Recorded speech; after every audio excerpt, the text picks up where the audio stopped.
Hi, it's Giants Home Reviews, and I'm back again with another video. I know it's been a few weeks, but this is October. It's the month of all things scary, spooky, and horrific. So of course I'm going to talk about a few things this month that have piqued my interest. So before we talk about today's subject, which is Werewolf by Night, the new Marvel Studios Halloween special that released just a few days ago on Disney+, I just want to say, for me, Phase 4 has been a significant mixed bag for the Marvel Cinematic Universe. I really only have genuinely loved Doctor Strange in the Multiverse of Madness. The rest of the Disney Plus shows and the various films that have sort of come out since they started Phase 4 during sort of COVID times, it was a bit all over the place. WandaVision I probably enjoyed the most out of their TV series. Loki I had quite good fun with. Honestly though, when it comes to the films, I really haven't been fussed to watch any of them again or actually own any of them apart from Multiverse of Madness. So I was really hoping Werewolf by Night would break the ever familiar Marvel mold. And whilst it does that, it also fully can't escape the trappings of the franchise. But we'll talk about both of these elements in this following review. If you enjoyed the video, please hit the like button, and if you're feeling extra generous, hit the subscribe button. Now, without further ado, let's take a trip into the dark corners of the MCU and talk about Werewolf by Night. Please don't do this. Death is coming for you!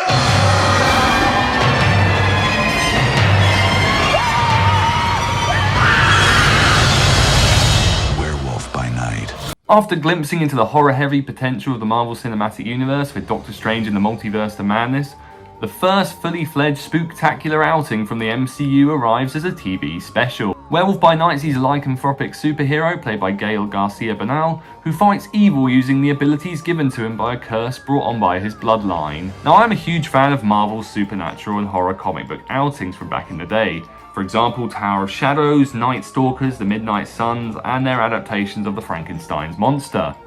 And of course, more recognisable characters such as Ghost Rider and Blade. And of course, it's Dr. Michael Morbius. Anyway, after the disappointment that was Moon Knight, a show absolutely ripe for horror potential, I was overjoyed when the gloriously retro and obscure Werewolf by Night teaser was unleashed just in time for Halloween. As this is a TV movie/special, it clocks in at just under 55 minutes long, which really is the only substantial negative I have towards the project, as I wish it could have been feature length to allow more exploration of its world and the Bloodstones, as well as allowing for more character investment outside of Jack, played by Bernal, Elsa, played by Laura Donnelly, and Mr. Man-Thing himself. That being said, having the feature just be a one-location hunt showdown is perfectly suited for this length, and is refreshingly standalone with no excess post-credits, cameos, or loose threads for the outer franchise to be tied.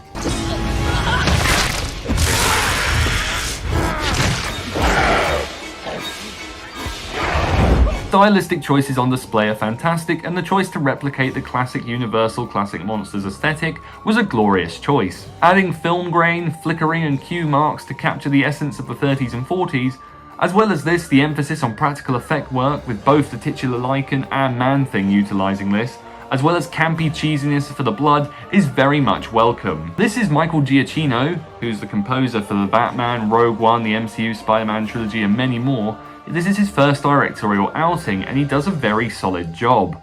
The action is captured impressively with a refreshing amount of gory splatter, and there are several standout shots and camera work. I love the slow zoom in on Elsa's reaction as Jack transforms in the background.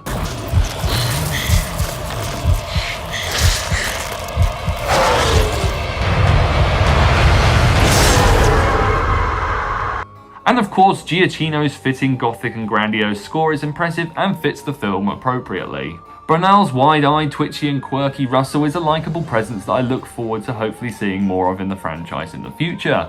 Combined with Laura Donnelly's snarky, embittered and badass Elsa Bloodstone, they make for a great pairing. The rest of the hunters are charismatic and have their own distinct approach to combat, and the family head Verussa is played appropriately deviously by Harriet Sansom Harris. Werewolf by Night sees the MCU bearing its fangs in creative and bloody fashion. The action is slocky fun, the campy tones allows for some of the familiar franchise humour to slip through the cracks without fully distracting you from the material, and Giacchino's direction is strong. Hopefully next time we get a feature-length outing so that these characters in this world can be explored even further. Thanks for watching the video, guys. I hope you enjoyed it. Let me know in the comments what you think of Werewolf by Night, and what horror-focused Marvel characters would you like to be seen brought to the big or small screen. As always, please like, comment, subscribe, it means a lot, and I'll speak to you again soon on the next video. Cheers.